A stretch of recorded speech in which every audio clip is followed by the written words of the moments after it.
I am at a place I've already filmed before, and I think that's important to note because it doesn't matter if you are repeating it. Think about wherever you go. It's like those office videos where somebody's talking in their office, like I've done 100 times. You can go to the same location outdoors if you don't have a beautiful, studio and so on, and just film there.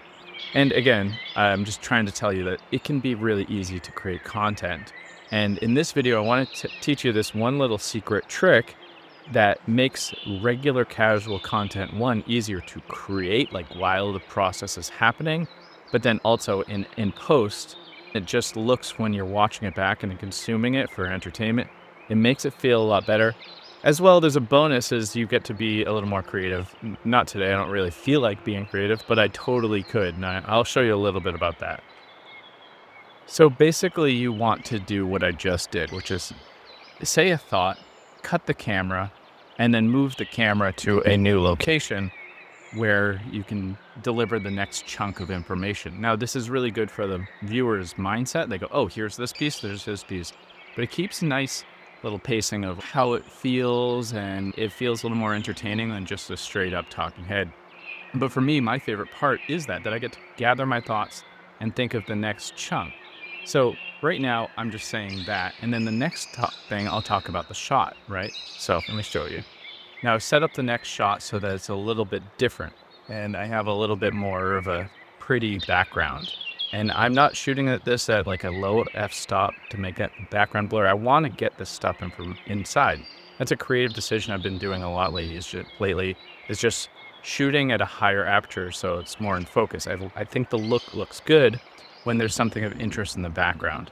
Even though there's a 1.8 lens, I get to have that all in focus. It makes it look good. So this is a creative decision that I wanted to create. Now, I could do other things like set up a camera and, partially hidden by something and have a really nice composition.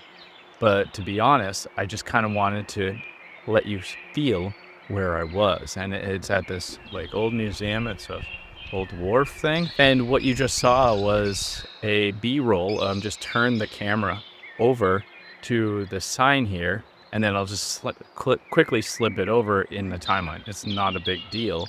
And that's what you call B-roll, which is overlaid footage, which a lot of people, including myself, want to have all of this busy stuff. It's these beautiful shots and change lenses and stuff, and that's cool. Or you can just quickly do it, and it still gets the idea across. Now, when you change shots like this, it's really easy and looks good when you just enter the frame or exit the frame. Little things like that are good. And I promise you, if you start doing this on, like, say, a bullet list or a listicle or something like that, it's going to make the whole process feel like you're doing really well. But also an edit, like, you're just going to chunk them up and be like, oh, that part, instead of having one video that looks the same the whole time. It's funny that sometimes I'm recording and I'm like, I sounded to myself like another YouTuber. And I think that might be common. I don't know, maybe I'm crazy, but like just then I was like, oh, it sounded like that Teppo Hapoya guy, the way he delivered. And I was like, oh, funny. But a lot of times I feel like I sound like that guy. It's like a camera guy. He has a beard, short beard, and there's also a video guy that works with him. I talk like him with my hands, and tone of voice is funny. The way that you come across on camera really comes down to just being comfortable and having a connection. So if you're like delivering lines and so on, like I do often, like there's a disconnect instead of transferring an idea. And that's what I recommend in general is when you're talking, don't worry so much about sharing the facts as you do want to share the idea about it.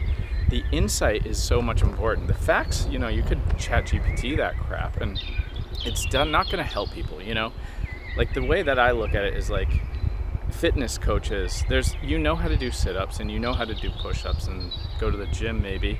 But that doesn't mean that most of the America at least is out of shape. Like your job is to kind of get them into the gym, show them how it can be enjoyable. That's what you want to transfer. And then of course be like, okay, now we're going to do push-ups. Now we're going to do inclined bench press and so on, That's like almost secondary. The information is good, but it's a matter of implementation instead. So I just made this video in about 10 minutes, maybe a little less actually, and I filmed it on the same day as I did last week's, hence the same shirt, but I always kind of wear this shirt anyways, which is Old Navy, by the way. But a little rant on my shirt in a second, but I only drove 5 minutes down the street where I filmed the last video, and I just filmed this, and then I'm just gonna kind of go home and do a quick edit at some point. But since I chopped it up, like I said, the edit's gonna take no time, and I'm gonna use Descript because that's my favorite like chopper, and just go by the thing, and then I export that to Resolve maybe if I feel like it. But sometimes I just go straight from Descript to YouTube, making it very big time saver. If you want to know more about my post-production methods, let me know. I am an expert in post-production, been doing it for 25-30 years now, and have figured out, I know all the ins and outs. Of course there's new stuff, I don't know all those, like every little thing, but lots of experience. So if you want to know my methods and insights on editing, please let me know.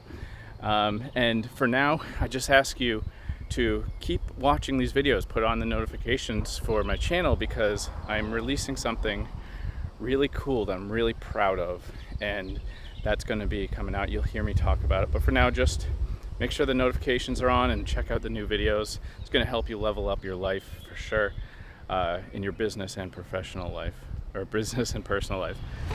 I forgot to talk about the shirt. So I got Old Navy shirts because they're cheap and they fit kind of boxy, and I kind of like the look of like a boxy thing. A lot of people like get these like Kanye West inspired, you know, oversized stuff, and I'm like, why don't you just get shirts that fit like the average body? It's the same look to me. And it's funny because a lot of people ask me, where do I get my stuff? I'm like, Old Navy. It's like H&M, Old Navy, like the cheapest stuff. These companies, I look at, like, they'll take care of what looks cool. Like, they're watching fashion trends and stuff like that, and I just pick what fits my personal brand, my style, like black and tan.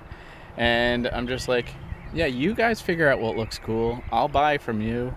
You guys are more fashion forward in general, and it fits my kind of square SpongeBob SquarePants body, and I think it looks fine. And if you wear it with that kind of confidence, like, yeah, you don't need like a $400 button down. Yeah, they're nice. There's nothing wrong with them. I own Canada Goose, like I said. Like, there's certain items that are worth it. But actually, you know, it's funny. I say H&M and Old Navy, but to be honest, I just have mostly Amazon stuff. Like, literally 70% of my wardrobe is from Amazon Essentials. Yeah, even these shorts, Amazon. Even my flip-flops. It's just so much. But that's just me. You do what you want, but I get asked a lot about it, so that's the bonus tip for you in this video. So, till next time, guys. Peace.